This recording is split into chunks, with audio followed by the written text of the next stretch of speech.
Madam President, Senator from Texas. I call up my amendment number 421 and ask that it be reported by number. The clerk will report. Senator from Texas, Mr. Cruz, proposes amendment number 421 to amendment number 935.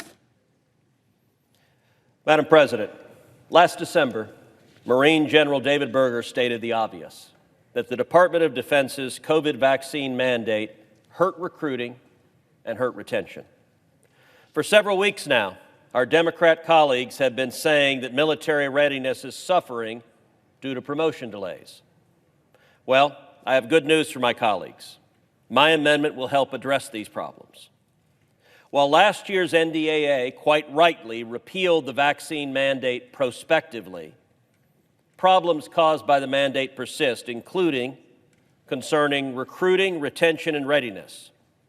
According to reports, the Biden administration dismissed over 8,400 military service members who had vaccine concerns.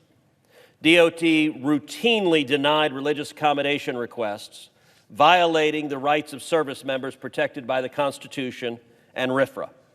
DOD gave over 80% of these service members a, quote, general discharge, causing them to lose GI benefits and in some cases VA benefits, even though those were benefits earned through honorable service. My amendment rights these wrongs. It will allow service members dismissed over the vaccine mandate to seek reinstatement or a change in their discharge status. It restores lost GI and VA benefits. According to media reports, the DOD is already contemplating all of these actions, but I believe the Senate should lead to address these issues. They've ended the vaccine mandate, and it's not fair to the over 8,000 servicemen and women dismissed for a policy DOD no longer believes is necessary. I urge members to support my amendment. The senator from Rhode Island. President, I oppose the amendment because one of the fundamental aspects of the military is the ability of a senior to issue an order and the willingness of a subordinate to accept that order.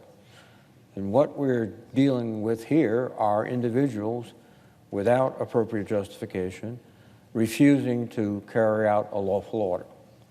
Now, the vaccination policies of the military are rather robust. There's, I think, more than a dozen required vaccinations. And someone who just could cavalierly dismiss that requirement and then claim that they should not be and somehow held accountable, I think is wrong. But this goes to the fabric of the military. You must obey lawful orders, and all of these were lawful orders. Mandatory vaccination, again, is not a new, novel technique. And the other aspect of this is this went right to the heart of readiness. We can all recall when an aircraft carrier in the Pacific had to be evacuated because of COVID aboard the ship, and the ship was actually out of commission for several months. That is a readiness issue that's pretty obvious. There are procedures to be reinstated in the military, and they've been in effect for many, many years. There is a board procedure. You can bring forth evidence that your dismissal is not appropriate, and that's being pursued now, I assume, by many people, or at least some. So this would really, I think, basically signal that you don't have to obey legal orders from your commander if you're accepting popular notions about what's right and what's not right. And I think we should reject this amendment.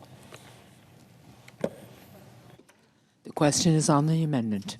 Ask for the yeas and nays. Is there a sufficient second? There appears to be. The clerk will call the roll. Ms. Baldwin, Mr. Barrasso, Mr. Bennett, Mrs. Blackburn, Mr. Blumenthal, Mr.